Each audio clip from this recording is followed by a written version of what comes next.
So if you see here in UAE, uh, almost 80% we are expats Mhm. working here in UAE. So we are from different traditions, coming together, working in a very dynamic, diverse industry, coffee industry, Mhm. uh, and and it seems it is wonderful, very wonderful, how we are working together in a same motive to make coffee good. Uh, but there are some challenges. I think the Mhm. communication is the main thing we can see right now Mm. because we don't have the same dialect, right? So I talk in Nepali. I'm not good in English, so there is a gap. So you'll see this kind of difficulties working in the same company. Let's be honest, cheap, watered down drinks aren't cutting it anymore. Raw Beverage Trading partners with venues that want to win. We develop bold, consistent, damn good products made with real ingredients because your customers can taste the difference. Matcha, we're on it. Cold brew, best in class. We're not here to chase pennies. We're here to build brands, loyalty, and bottom line profits. Stop letting cost controllers call the shots. Raw is where margin meets meaning. If you're looking for a partner, not just a supplier, contact sales@rawcoffee.ae or check the show notes for details. Welcome to the Mapper Forward Middle East podcast, friends. I'm your host, Lee Safar, and this is episode 3 of an awesome 5-part series with, I'm going to say it in a different order this time so we don't do it the way that we were doing it, on Purity and Ron. Guys, welcome to the 3rd episode of this series. We are talking about being a part of a multicultural coffee industry here in Dubai in this episode. These are 3 folks that have come from 3 different countries around the world, found a career in coffee in the Middle East, particularly here in Dubai, and it changed their life in ways that, they couldn't have predicted. And so what's really interesting about the coffee industry here in Dubai, guys, that's not really typical in very many other places, is that this is such a multicultural industry here, right? And we find people from lots of different cultures, but what we don't find here is like baristas from Australia, baristas from America. So I guess I'll start with you, Ron. Where do we find, like, who's in the coffee industry here? From what cultures are they from? From everywhere. You'll see like UAE market. If you see here, sorry. So if you see here in UAE, uh, almost 80% we are expats Mhm. working here in UAE. So we are from different traditions, coming together, working in a very dynamic, diverse industry, coffee industry, Mhm. uh, and and it seems it is wonderful, very wonderful, how we are working together in a same motive to make coffee good. Uh, but there are some challenges. I think the Mhm. communication is the main thing we can see right now Mm. because we don't have the same dialect, right? So I talk in Nepali. I'm not good in English, so there is a gap. So you'll see this kind of difficulties working in the same company, but the motive is same. So yeah, and one thing is the opportunities that we have here in Middle East is immense, actually. Mm. Uh, so yeah. Yeah. I want to make one correction to something that you said. Yeah. You said that your English is not very good. It's good enough to come on a podcast, my friend, so you're not correct. I just want to make sure that that's very, very clear. I'm not talking only about me. It's like no idea. So yeah. But yeah, you're right. Like it's often difficult and disappointing going to a cafe and Please. asking. So most people who work in cafes will understand the typical terms: cappuccino, latte, matcha, all of these things. But the moment that you ask something that's different, than the usual questions, that's when you really start to come to see that while the multiculturalism is really beautiful and can add a lot of colour to our industry, right now, in the place that we are at in the development of our industry, that's still challenging to communicate and to understand each other. So I think in like 5 years from now, when people have been here for quite some time, that we're going to see a very different industry. People's English would have evolved. There would have been people who have been in companies for a lot longer. So I think we're going to see that evolve. But just right now, I think that the communication is a real barrier, you know? Is that an experience that you've had, Purity? Oh, yeah, 100%. 100%. And the thing is, it is beautiful to be in a very diverse environment. It comes with its own benefits, but there's also some challenges to it. Because what I love most is there's stuff I didn't know. I didn't know Vietnamese make coffee differently. I didn't know about Arabic coffee. I didn't know about Turkish coffee. So working in this place, as Ran had said earlier, it has brought like the whole entire world in one place. It's a beautiful thing. And then you also get to learn other stuff aside from coffee. I'm Kenyan, so if I'm thinking of a workout, for example, it would come naturally cardio because we run. You dancers. You guys are dancers and runners. But now if you come into this environment, if I have, let's say, Asian colleagues like Indians and Nepalis, they're into yoga. So I have learned stuff. I have enjoyed different cuisines. Just very mixed and diverse combination. So there is that diversity of food, there is religion. So you stop thinking that the way you know is the only way. So you really have that openness to accept there is your way, how you grew up, and there is also other ways how other people grew up. So in this place, you really have to be open-minded to understand your way is right and another person's way is also right. And sometimes the translation of that is lost through communication. So it can be challenging. And aside from that is in this place, there is no one way of communicating. How I will communicate to Ran will be different from how I would communicate to On. So you have to be flexible with your way of communication because it is not only the multicultural, is also there is the different ages because the age is also very diverse. So there is the multicultural and then there is the age difference. So you have to be very, in one word, you have to be someone with a very good people skill. So patience, you have to be empathetic, you have to have a very way of communicating clearly so that whatever you're trying to say is not misinterpreted. Were you this articulate when you first came to Dubai? I don't think my English has gotten better. If anything, I feel like the more you stay in Dubai, your English gets worse. You start saying khalas and yallah and inshallah and coming, no coming. no coming. I don't feel like your English gets better here. I just feel like you start speaking in a way that people get to understand what you're saying. So it might be a very polished, and I think you change depending on who you're talking to. Right. Your way of conversation changes depending on the audience.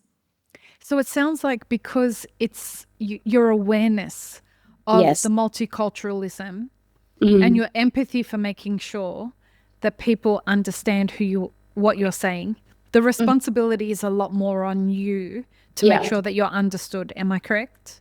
And I think it's such an important skill to have if you're a trainer, for example, because continuously you'll be training people from different walks of life. And sometimes English is not even the common language you can speak. So you have to find other ways like sign language or, how you move your body so they can get to understand what you're saying necessarily, even if they don't understand English. We live in a culture, and I'm Arab. I'm from Australia, but my family are from Syria. Hospitality is something that we're taught from very young children. It's a very deep part of our culture. And from what I understand, it's a part of all the three cultures you guys come from. Hospitality is a very important part of that culture as well. So then we all come here to the Middle East and we work in the hospitality industry, but all of our hospitalities are different. Yes. Is in Myanmar, is hospitality a big part of your culture?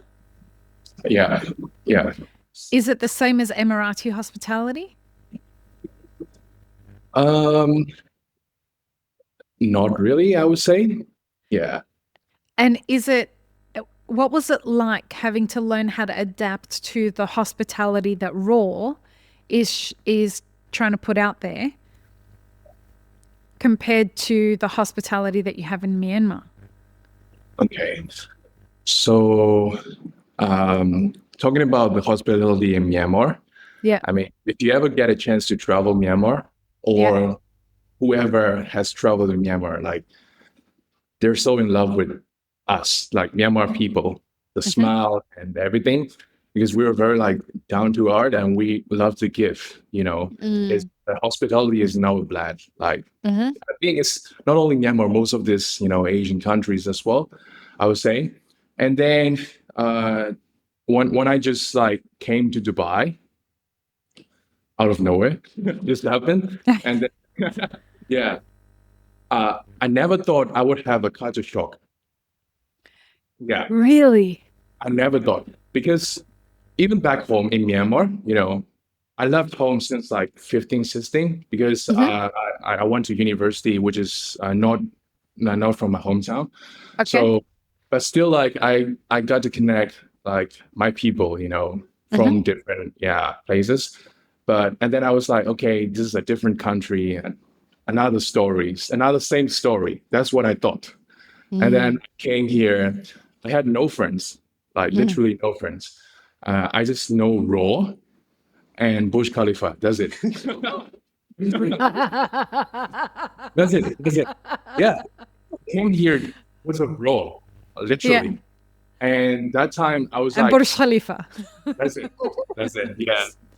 And when I came here, like, Ron is the first one I got. Of course, Kim and our HR, but Ron is the first one who I got, Acquainted with? Yeah. So he helped me find some, rooms to stay and stuff like that. And then, he's the one. That's awesome. Yeah. So, and then, I started to stay alone. But I used to stay alone as well back home. But here is like super different, To be honest, like I went into some, like, I wouldn't say depression, but somehow this kind of like cycle. It's loneliness, right? You get homesick. Yeah. So that's the thing that I never thought, because I thought I was strong enough, Yeah. And like, so let's say like if it is my day off, I didn't know what to do, because I don't have any friends apart from people from Raw. And so that's the time I started to find for the right people, which is like people from Myanmar, let's say, my own country, so that you feel like home again. Yeah. Right. And that's the thing you gotta learn when you come here as well. And also when you're in the workplace as well, you gotta work with like people from different countries, different culture. And it is beautiful, but like from my experience, I would say you need to know how to calibrate yourself in this workplace. That's a really beautiful way to put it. You have to calibrate yourself to the people that are around you. I would say it's like It's a very kind way to say what you're trying to say. It's like you're calibrating the coffee from different origins, but you cannot calibrate other people. You have to calibrate yourself. That's really Yeah. beautiful. Yeah, and that's how you thrive, because you cannot please everyone as well at the same time. Even like as a barista, let's say you got a customer from all around the world as well, and sometimes you miscommunicate as a part of a job somehow as a mistake. And that time I would say like you shouldn't take it like a personal, like too much into it. Right. Yeah, because you cannot please everyone, and also it's very subjective, coffee, and it's a part of it, and it's where you grow. So that's beautiful and also very challenging working in a multicultural place. I find it really interesting in our industry when we kind of put a whole bunch of people together and we Yeah. say to them, you're going to do this really easy, in inverted commas, job. Just go and be a barista. Just go and be a roaster. And there's so much nuance to doing what we do in cafes and in roasteries. And there's so much communication that happens when you're on bar. It's a performance. You have to find a way to work together and anticipate, particularly when it gets busy. Like Raw gets very busy. And in those moments, the way that you have to communicate with each other is often not verbal. And even the non-verbal communication between different cultures is very different. How do you guys approach being sensitive and go through the process of learning how to have patience for the different cultures that you work with and making sure that you can quickly adapt? Because it sounds like the three of you are people who have learnt to make it your responsibility to be understood and to understand. It's challenging, but it is a very considered way to approach your jobs. What's that process like? I feel like from my experience, it comes with how long you work in this industry, or rather around different cultures, because sometimes someone was trying to say something, but it's not actually what they meant. So having a lot of emotional intelligence, and it's a skill that you really have to learn. It is a skill you have to learn, and you have to be very careful around even how you use your body Your language. hands, all of it. Because sometimes, because we are very diverse in our team, we have many people from different walks of life. And if someone does this, it can come out very rude, like, wait. Yeah. But rather than doing that, this can trigger someone in a wrong way. Yeah. So with time, we try to talk through it. If an incident happen, I would always say, let's try to learn from it. I did this. I was trying to say, wait. So rather than doing this next time, it is much better for you to use the word wait. So I feel like you keep learning as time goes by from my side. As you say that, I've been thinking about the many different places I worked as a barista and kind of the culture inside the company, because there was multiculturalism in Australia. Not to the extent as in Dubai, but there is multiculturalism. And, the places where the leadership, not just the owners, but the leadership, really encouraged patience, encouraged communication, encouraged this kind of emotional intelligence, and invested the time to help the people who needed some help figuring out this emotional intelligence. These are the places that really thrived financially, as well as people wanted to stay working there. But that doesn't happen everywhere, does it? Especially here in Dubai, you see it so clearly. The second you walk into a cafe, when the people are not listened to by their leadership. Nobody pays attention. You can see they're badly paid, poorly paid. Nobody really cares about them. They're just doing a job. Am I right? You can see the difference between the two, right? 100%. I would agree with that. Yeah.